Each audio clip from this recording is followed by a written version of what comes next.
নমস্কার, আমি হিমাদ্রি। আমি সময়িতা। আশা করি আপনারা কুশলে আছেন।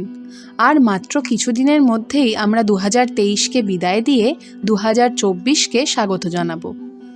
সকলেরই 31st প্ল্যান তৈরি। তবে আপনাদের প্ল্যান কি? পার্ক স্ট্রিট, বাড়ি, নাকি পিকনিক অথবা ভ্রমণ? সমস্যায় পড়ে গেলেন তো? চিন্তা নেই, মুশকিল আসান গল্পকার হাজির। আজ আপনাদের নিয়ে যাব নতুন বছরে বনভোজনে, তাও আবার পাহাড়ি নদীর পাড়ে। সেখানে লুকিয়ে আছে রহস্য, আর আছে না। আর দেরি নয়, শুরু করছি গল্পকারের আজকের নিবেদন, বছর শেষে বনভোজন।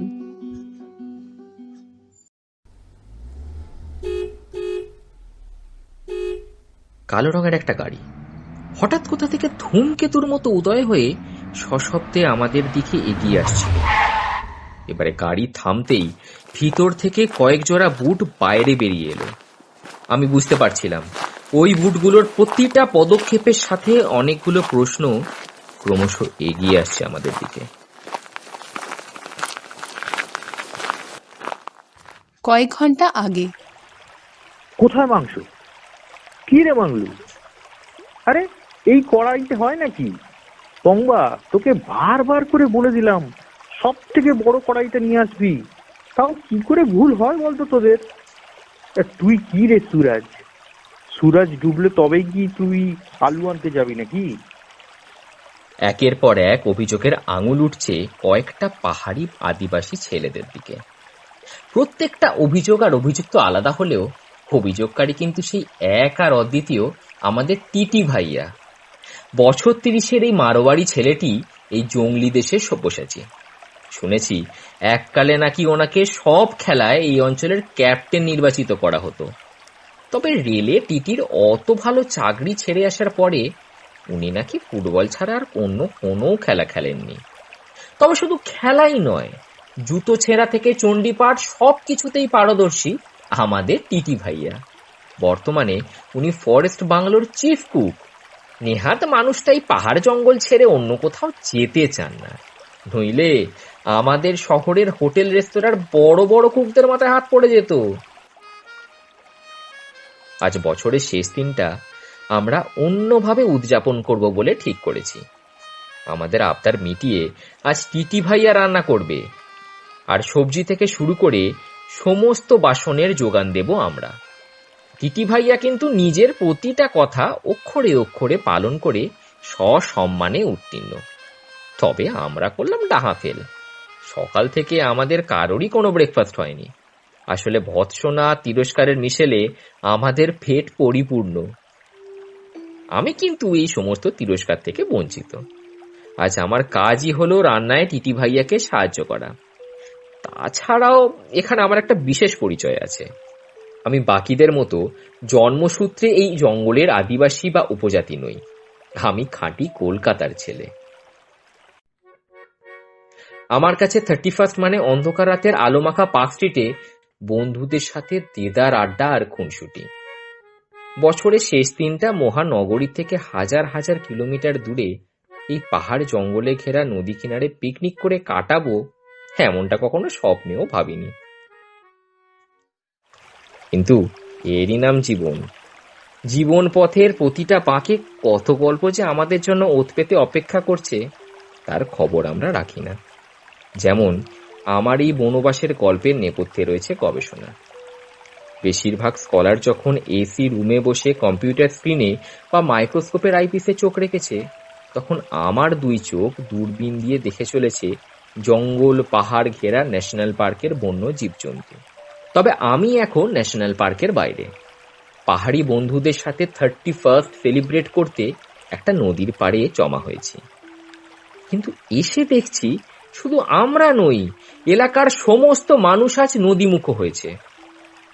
উদ্দেশ্য সেই একই, বন্য দেশে বনভোজন। মেয়েও নামের মতোই এই জায়গাটাও ছোট্টর মধ্যে নিজের সৌন্দর্য সম্পূর্ণভাবে মেলে ধরেছে। মেয়েও অরুণাচল প্রদেশের ছোট্ট একটা পাহাড়ি গ্রাম। চারদিকে বনে জঙ্গলের প্রাচীর, বড় বড় গাছের নিবিড় বনাঞ্চল ছোট পাহাড়ের ঢাল বেয়ে নিচে নেমে এসেছে। পরিবেশের মতোই এখানকার মানুষের চোখে মুখে সরলতার ছাপ স্পষ্ট। এখানে একাধিক উপজাতি, আর প্রত্যেকের নিজস্ব ভাষা রয়েছে, তবে আমার সাথে ওদের ভাষা বিনিময়ের মাধ্যম হিন্দি। পংবা আর কানু, তোরা নদীর ওপার থেকে কাঠ নিয়ে আয়। বাংলু মাংস নিয়ে ফিরলেই এবারে রান্না চাপিয়ে দেবো।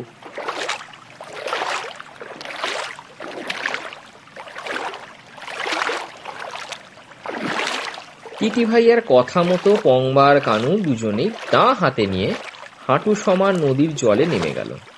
দাঁ জিনিসটাকে আমাদের কাটারির সাবস্পিসিস বলা যেতে পারে, তবে দায়ের মাথা সোজা, কাটারির মতো বেঁকানো নয়। শীতকালের এই হাঁটু জল নদী বর্ষাকালে ফুলে ফেঁপে আশেপাশের এলাকা, এমনকি ওই ফরেস্ট বাংলোর বাগানেও ঢুকে পড়ে। স্রোতস্বিনী পাহাড়ি নদীর পোশাকি নাম নোয়াদিহীন, তবে অনেকেই এই জংলি পাহাড়ি নদীকে পাগলা নদীও বলে। পশ্চিম বাহিনী এই নদী অনেক লোককথা কাহিনী, এমনকি মানুষের মৃতদেহ পর্যন্ত লুকিয়ে রেখেছে। আর লুকিয়ে রেখেছে কাঠ। বন্যার সময় মিস্টিক রিভার জঙ্গলের বিশাল বিশাল গাছ উপড়ে নিয়ে আসে। বন্যার জল সরে গেলেই নদী তটের সর্বত্র এই কাঠ ছড়িয়ে থাকে। বছরের শেষে এপারে কাঠ প্রায় শেষ, তাই কানু আর পংবা নদীর ওপারে কাঠ আনতে গেল। তোর হাতে ওটা কি রে কানু? সুরজ কানুর ডান হাতের কবজির দিকে বড় বড় চোখে চেয়ে আছে। আরে সালমানের হাতে দেখিস তুই কেমন নীল পাথরের ব্রেসলেট, তা আজ এটা আমার হাতে পরলাম। তোর কেলা, এটা ব্রেসলেট নাকি? এটা তো একটা কড়া, মানে বালা। অসমীয়া ভাষায় কেলা শব্দের ব্যবহার আর অর্থ হিন্দির থেকে একেবারেই আলাদা। ওর কথাটা শেষ করেই সুরজ আমাকে বলল, দাদা দেখো, এই বালাতে কিছু লেখা আছে। হিন্দি আমার সাবজেক্ট ছিল না। সংস্কৃত শিখতে গিয়েই আমার হিন্দি শিক্ষা লাভ, তাই এই বালার খোদাই করা নাম পড়ে নিতে আমার বিশেষ অসুবিধে হলো না। আকাশ গুপ্তা। কি নাম বললেন? টিটি ভাইয়া আমাদের থেকে প্রায় 2 হাত দূরে ফোনে কথা বলছিলেন। হঠাৎ কখন যে আমার পাশে এসে দাঁড়িয়েছে সেটা খেয়াল করিনি। লক্ষ্য করলাম টিটি ভাইয়ের সারা শরীর না জানি কোনো অজানা আতঙ্কে কাঁপছে। ওনার শান্ত শরীরী ভাষা বদলে গেছে। ওকে দেখে মনে হচ্ছে না জানি কোনো অশরীরই ওনার শরীর ঠেলে বেরিয়ে আসতে চাইছে। এরপর উনি কানুর হাত ধরে হ্যাঁচকা টান দিতেই মনে হলো কানুর হাতটাই বুঝিয়ে এবার শরীর থেকে আলাদা হয়ে গেল। তুই কোথায় পেলি এই বালা? টিটি ভাইয়ের এই প্রশ্ন শোনা মাত্রই আমাদের সকলের কপালে ভাঁজ পড়ল। সামান্য একটা লোহার পালার জন্য টিটি ভাইয়ের এই দশা হলো কেন? বর্তমান পরিস্থিতি। হাঁটু সমান জল পেরিয়ে গাড়িটা নদীর ওপারে এসে পৌঁছালো। কানু বলেছিল ওপারে কাঠ কুড়োতে এসেই আজ সেই বালাটা পায়, কিন্তু কুড়িয়ে পাওয়া সামান্য একটা বালার পিছনে যে এত বড় একটা রহস্য লুকিয়ে থাকতে পারে সেই কথা তখন কানু কেন আমরা কেউ বুঝে উঠতে পারিনি। মেয়বাসীরাও ভাবতে পারেনি বছরের শেষ দিনে এমন রহস্যময় পিকনিক অপেক্ষা করে আছে তাদের জন্য। নদীর ওপারে ভিড় দেখে মনে হচ্ছে আজ দিহিং নদীতে মেলা বসেছে। সকলের মধ্যে টিটি ভাইয়ার বাড়ির কয়েকজনকেও আমি দেখতে পেলাম নদীর ওপারে। বাকি সকলের মতো তারাও এই নদীর এই পারে আসতে চেয়েছিল, কিন্তু এই কালো গাড়ির পুলিশের সতর্ক নজরদারি আর নিষেধাজ্ঞায় আমরা 6 জন বাদে আর কেউ নদীর এপারে আসার অনুমতি পেল না। মেয়র হয়ে বেশ কিছু মেডেল আর কাপ জেতার সুবাদে সামান্য কুক হয়েও এই অঞ্চলের উচ্চপদস্থ পুলিশ থেকে শুরু করে মিলিটারি এমনকি রাজনৈতিক দলের বড় বড় মাথাদের সাথেও বেশ ঘনিষ্ঠ যোগাযোগ রয়েছে টিটি ভাইয়ার। তাই কেবল একটা ফোন কলেই 1 গাড়ি অরুণাচল পুলিশ এসে হাজির হয়েছে ঘটনাস্থলে। আমাদের দলকে নেতৃত্ব দিচ্ছিল সেই কানু আর পংবা। ওরাই তো এই রহস্যময় বালার আবিষ্কারক। ওদের পিছনে ছিল টিটি ভাইয়া, 2 পুলিশ আর 3 জন কনস্টেবল। সবার পিছনে ছিলাম সুরজ, মংলু আর আমি। কানু আর পংবা ইতিমধ্যেই আমাদের জানিয়েছে কাঠ নিতে এসে একটা গর্তের মধ্যে তারা পেয়েছিল এই বালাটা। দেখলাম সত্যি আশেপাশে বেশ কয়েকটা ছোট ছোট গর্ত খুঁড়ে রেখেছে শিয়াল। হয়তো তারাই কোথাও থেকে পেয়েছিল এই বালা। অথবা এমনটাও হতে পারে দিহিং নদী তার সাথে কোনো দূর দেশ থেকে সাথে করে নিয়ে এসেছিল এই বালাখানি। কিন্তু সামান্য এই বালার জন্যে সবার এত মাথা ব্যথা কেন? কি এমন আছে এই সাধারণ লোহার বালাতে? কার এই বালা? আমার মনে অনেক প্রশ্নই উকি দিচ্ছে, তবে তাদের কোনো উত্তর আমি খুঁজে পাচ্ছি না। কে দেবে আমার প্রশ্নের সমাধান? আজ যে সকলকেই বড় অচেনা ঠেকছে আমার। টিটি ভাইয়ার বদলে যাওয়া চোখ মুখের ভাষা আমার সমস্ত প্রশ্ন কেড়ে নিতে চাইছে। বাকিরা হয়তো ঘটনাক্রম কিছুটা আন্দাজ করতে পেরেছে, তবে তাদের ফ্যাকাশে মুখ আমাকে বোবা বানিয়ে দিয়েছে। আজ সকাল থেকে একটা দানাও আমাদের পেটে পড়েনি। টিটি ভাইয়ার সুস্বাদু রান্না থেকে স্পটলাইট কেড়ে নিয়েছে এই অদ্ভুত পালা। ভারতবর্ষের এই সমস্ত অঞ্চলে পুলিশ বেশ অপর্যাপ্ত, তাই আসাম রাইফেলসও পুলিশের সাথে এই তদন্তের কাজে হাত লাগিয়েছে। তবে সারা দিন ধরে বেশ খানিকটা নদীপথ তন্ন তন্ন করে খুঁজেও পাথর বালি ছাড়া আর তেমন কিছুই পাওয়া গেল না। পশ্চিম বাহিনী দিহিং নদীর আকাশে সূর্যকেও তার সাথে পশ্চিমে নিয়ে চলেছে। একটু পরেই সমস্ত দিনের ক্লান্তি মিটিয়ে সূর্যদেব দিহিং নদীতে স্নানে নামবে। আমরা ছজনে ইতিমধ্যে নদী পেরিয়ে আবার আগের পাড়ে পৌঁছে গেছি। তবে পুলিশ আর আসাম রাইফেলসের বদন্যতায় নদীর ওপার এখন জনশূন্য। আমরা কেবল ছজনই রয়েছি। দিহিং নদীর ওপর গোসা করে স্রোতের বিপরীতে হাঁটা লাগিয়েছি, আর গোসার মূলে রয়েছে সেই আকাশগুপ্তা। বিমর্ষ টিটি ভাইয়া পরাজিত সৈনিকের মতো আমাদের আকাশের যুদ্ধের বর্ণনা দিতে শুরু করলেন। আকাশ আমার ছোট ভাই। ওর যুদ্ধ শুরু হয়েছিল আমাদের বাড়ি থেকে।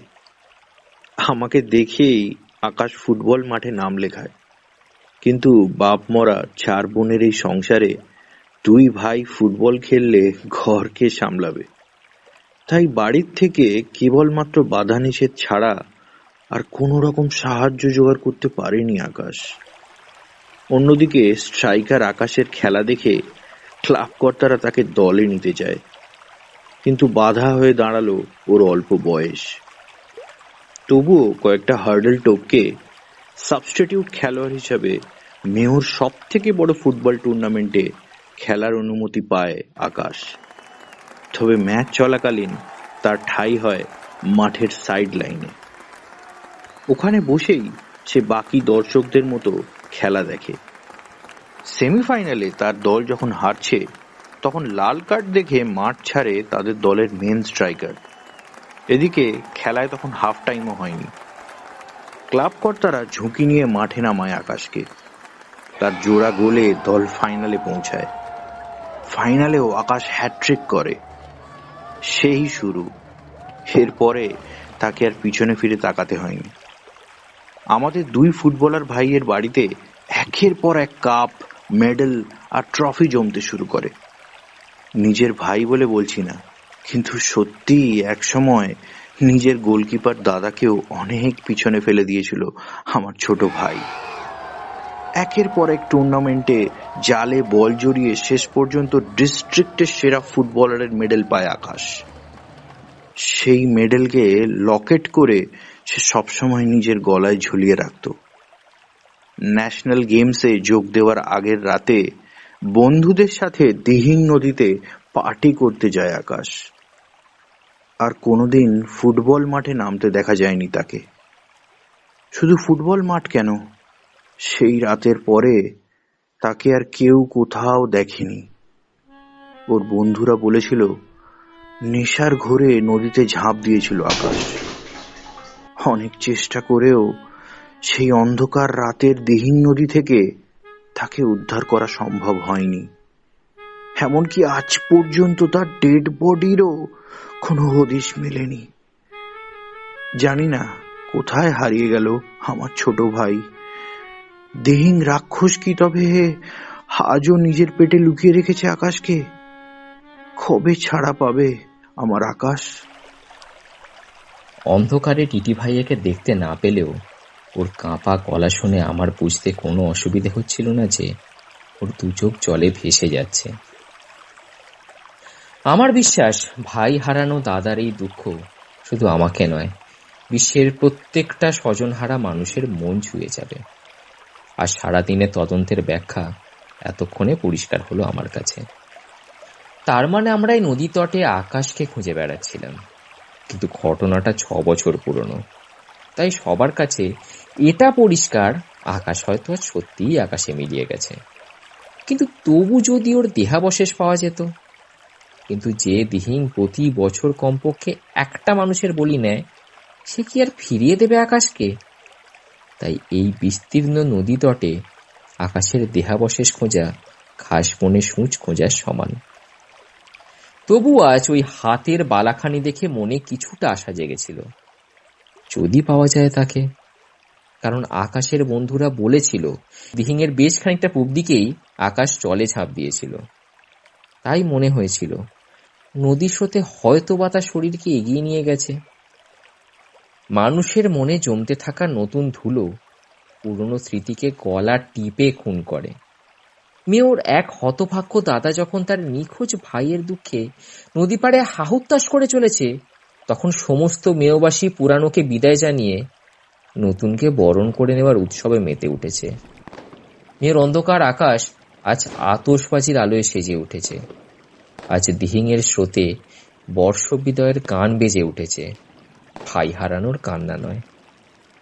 না জানি কেন আমার বুকের বাঁ পাশটা বড় ভারী হয়ে গেল। অবশেষে আমরা হাঁটা থামিয়ে নদীর এক পাশে জমে থাকা বালির স্তূপে বসে পড়লাম। টিটি ভাইয়া বলতে শুরু করলেন, আকাশ চলে যাওয়ার পরে আমি টিটির চাকরি ছেড়ে মেয়োতে ফিরে আসি। ঠিক করি শুধু ফুটবলটাই মন দিয়ে খেলবো। জানি আমি আকাশের জায়গা কোনোদিন নিতে পারবো না, তবু আজও আমার মাঠে নামলে মনে হয় আমার ভাই আমাকে ছেড়ে কোথাও যায়নি, বুট পায়ে আমার সাথেই মাঠে নেমেছে। কথাটা বলেই আর একবার নিজের শুকনো গলাকে মদে ভিজিয়ে নিল টিটি ভাইয়া, এবং পরের কথাগুলো সে আমাকে লক্ষ্য করেই বলতে লাগলো।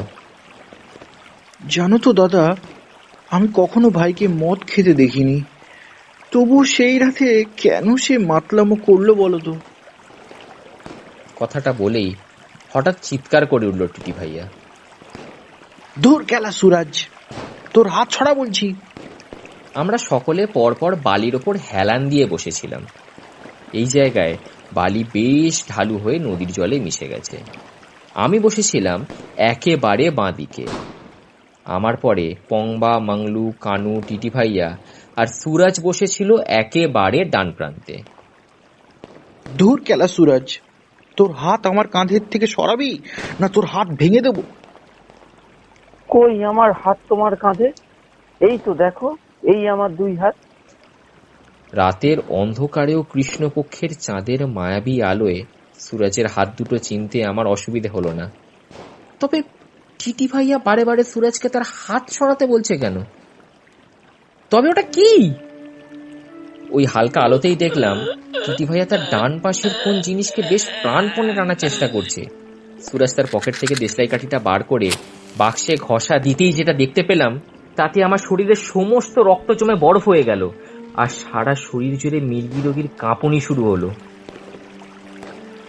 ইতিমধ্যে মাংলু আর কানু চিৎকার করে অন্ধকারে মিলিয়ে গেছে। আমি, পংবা, টিটি ভাইয়া নিজেদের অজান্তেই কয়েকবার পিছিয়ে এসেছি। সুরাজ সেই দেশলাই কাঠি হাতে নিয়ে বালির ওপর চোখ বুজে শুয়ে পড়েছে।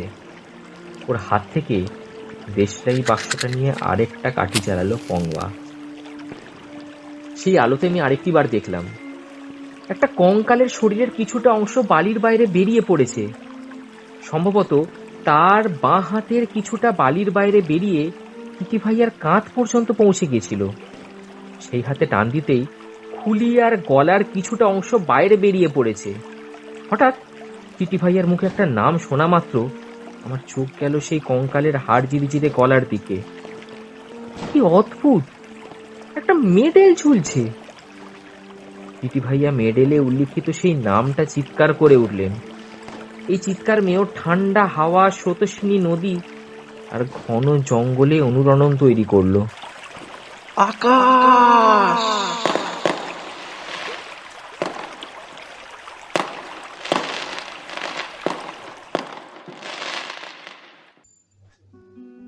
আপনারা এতক্ষণ শুনছিলেন বছর শেষে বনভোজন। গল্পের কথক ছিল হিমাদ্রি, টিটি ভাইয়া হয়েছিল দেবাশিস, সুরাজ আর কানুর চরিত্রে ছিল যথাক্রমে সুপ্রিয় আর প্রদীপ্ত। বছর শেষে বনভোজন গল্পটি বনবাসে বনভোজন নামে 2017 সালে প্রকাশিত হয়েছিল অপদার্থের আদ্যক্ষর নামক একটি লিটল ম্যাগাজিন থেকে। আগামী বইমেলায় অর্থাৎ 2024 সালের কলিকাতা আন্তর্জাতিক বইমেলাতে হিমাদ্রির একক রচিত গল্পগ্রন্থ শ্যাডো গেম এবং দ্য ক্যাফে টেবিল প্রকাশনী থেকে প্রকাশিত হতে চলেছে। আজকের সমগ্র কাহিনীটির মূল ভাবনা, এডিটিং এবং বাস্তবায়নের নেপথ্যে ছিল হিমাদ্রি। আজকের গল্পের আবহ সঙ্গীত পরিবেশনা করেছে অরিত্র এবং সূর্য। আজকের পরিবেশনা আমরা এখানেই শেষ করছি। খুব শীঘ্রই অর্থাৎ একেবারে নতুন বছরে সাক্ষাৎ হবে একটি নতুন গল্প নিয়ে। আপনাদের সুস্থতা কামনা করি। Happy new year.